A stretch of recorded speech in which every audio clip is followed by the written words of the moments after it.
Yep. What up, Breezy?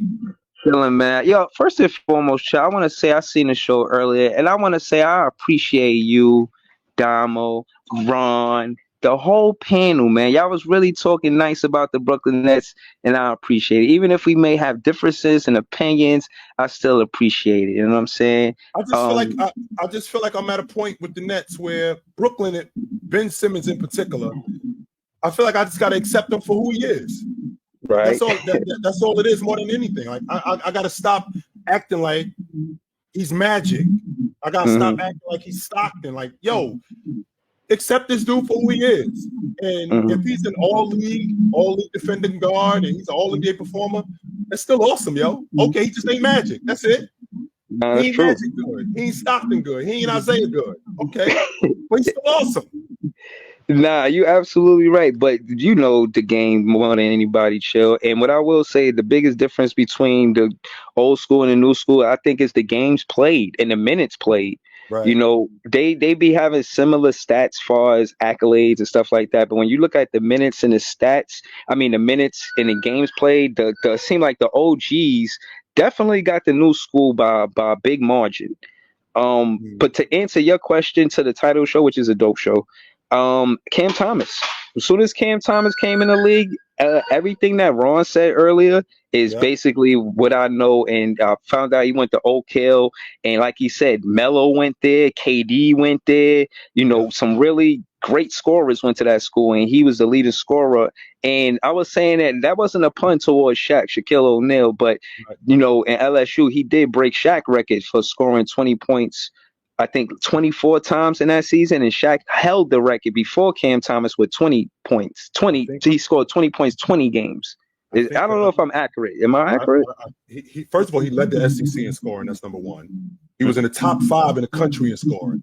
He's the only freshman to do that since Chris Jackson, aka Mahmoud Abdul-Rauf. That was 30 years ago. Nobody else did that before him.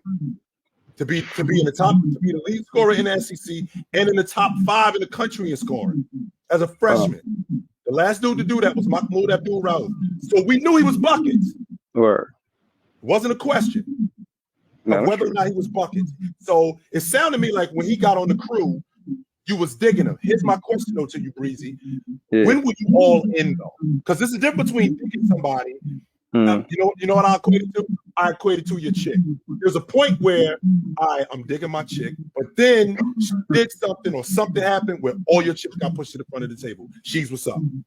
To answer your question specifically is when I seen him play alongside KD, and to confirm it was when KD went out and he played alongside Kyrie.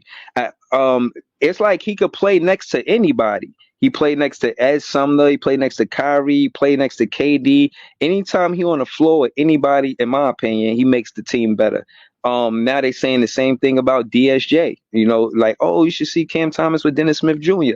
I just tend to think that because of, you know, what he does, he makes the team better. But I think that's when I was all in. When I seen him hooping next to KD and Kyrie, I'm like, yo, like, nah, this, and the reason why is partly because being a fan, I wanted to be all in on a player. You know what I'm saying? I want to see a career because I knew his favorite player was Kobe.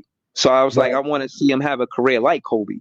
You know, start with one team and retire with the same team. So it was pretty early, Chill. But I asked you the same question, Chill. Who was you all in on? Dominique Wilkins. And when I was 13, I was already a kid when, like, my uncle was constantly in my ear about Walt Frazier this, Jabbar that. When I saw Doc at 7 years old, when I started really loving basketball, when I saw Dominique Wilkins in the dunk contest in '85, I had seen Dominique Wilkins in college. And I had already known that when he came into the league that he was good. When I saw him in the dunk contest on All-Star Weekend in '85, I was all in. That was my guy.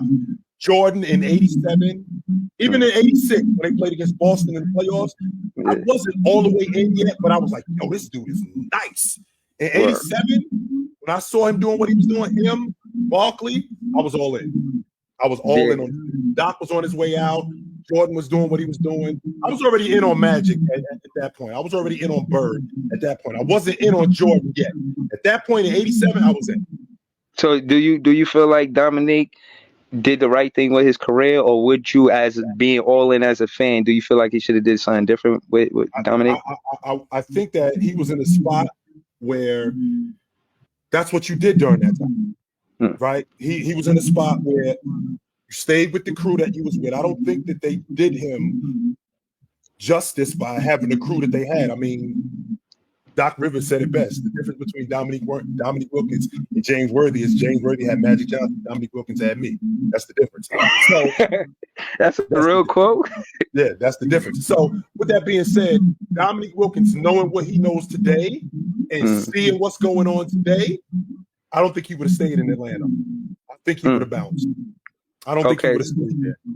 But that's what you did back then. You saw guys in college, and a guy was in college. You looked forward to him coming to the NBA, whoever he got with, and you knew he was going to be on that crew for a long time. Like when Barkley got to Philly, I knew Barkley was going to be on Philly for a long time. When Bird got to the Celtics, when Jordan got with the Bulls, you knew dudes was going to be on crews for a long time because that's what they did. Guys didn't jump around like that.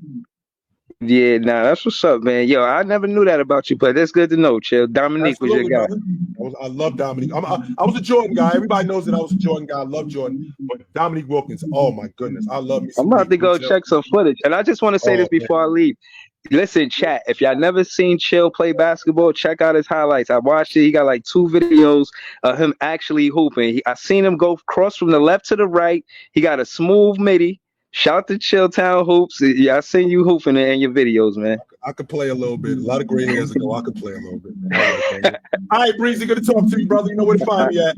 All right, later, Chill.